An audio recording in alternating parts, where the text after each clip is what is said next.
මේක ඇත්තටම අමාරුම වැඩේ තිබ්බේ මෙතන මම පවර් සප්ලයි කරන් තිනවා. ඒකට තමයි ඇත්තටම ගොඩක් වෙලා ගියේ. මොකද එහා පැත්තේ කෙරෝලේ තමයි තියෙන්නේ පවර් පොයින්ට් එක. මෙතන ඉඳන් මේ පවර් සප්ලයි එක එතන ග්‍රවුන්ඩ් එක යටින් ලයින් එක අරගෙන තියෙන්නේ.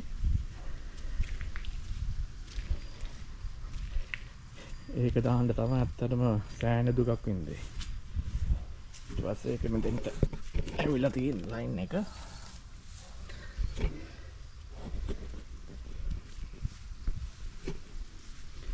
මේක මම ඇත්තටම පටන් ගත්තේ පවර් ලයින් එක හදින්න නම් පටන් ගත්තේ ඇත්තටම ගිය අවුරුද්දේ.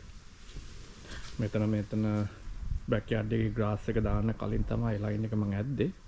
කලින් ඉඳන්ම ප්ලෑන් කරගෙන හිටියේ මෙතන පොඩි කොයි පොණ්ඩක් ගහන්න ඕනේ කියලා. හැබැයි ගිය සමයකේ මේ වල ටික කරගන්න වෙලාවක් හම්බුන්නේ නැහැ. දැන් තමයි පටන් ගත්තේ. ඒ දවස්වල හිටපු ගස් ඇත්තනම දැන් ටික ටික වැවිලා. බලමු අපි ඉතුරු වැඩ ටික කොහොමද වෙන්නේ කියලා. ඇත්තටම මගේ පොණ්ඩ් එකේ ගොඩක් වීඩියෝස් මදි. ගොඩක් මට වීඩියෝ කරන්න හම්බුන්නේ නැහැ. දැන් මම මේක දැන් ගොඩක් මම හදලා ඉවරයි ඇත්තටම.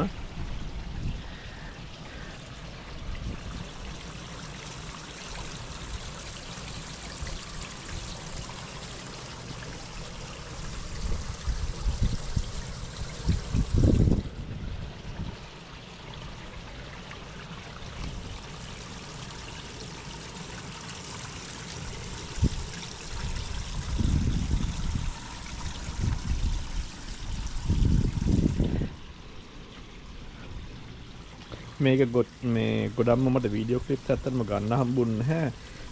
මොකද මම මේක වැඩ කරන ගමන් වීඩියෝ කරන්න මේ ගොඩක් වෙලාවට අමතක වුණා. අනිත් එක මාගාව මේ ට්‍රයිපොඩ් එකක් තිබුණේ නැහැ. මේ කැමරා එක මේ සෙට් කරලා මේ වීඩියෝස් ටිකක් ගන්න. ඉතින් සෝරි ඉතින් ඇත්තටම ඕනම හරිය මේ වීඩියෝ එකේ නැහැ. අපි බලමු ඊළඟ වීඩියෝ එකකදී මේ වගේ ප්‍රොජෙක්ට් එකක් කරනකොට මම බාන්නම් පුළුවන් තරම් ඩීටේල් වීඩියෝ ක්ලිප්ස් ගන්න. මේක නම් ඇත්තටම ලොකු දෙයක් මට කරන්න හම්බුන්නේ නැහැ. මට ඇත්තටම ඕනුනේ නිකන් ඔයගොල්ලන්ට එන් ප්‍රොඩක්ට් එක පෙන්නන්න. මම තනකොළ දැම්ම ඇත්තටම තනකොළ තාම හැදීගෙන එනවා ගොඩක් මේ මොකද මේ සමයකේ හින්දා ටිකක් මැරුණා තනකොළ.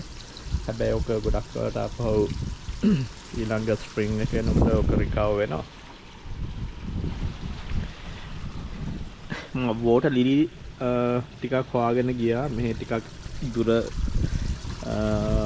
ගොඩක්ම වෝටර් ප්ලාන්ට්ස් විකුණන කඩේකට ගිහිල්ලා මට වෝටර් ලිලි එකක් හොයා ගන්න හම්බුණා. හැබැයි මම ගොඩම බැලුවේ ලංකාවේ තියෙන නිල්මානෙල් එක හොයාගන්න.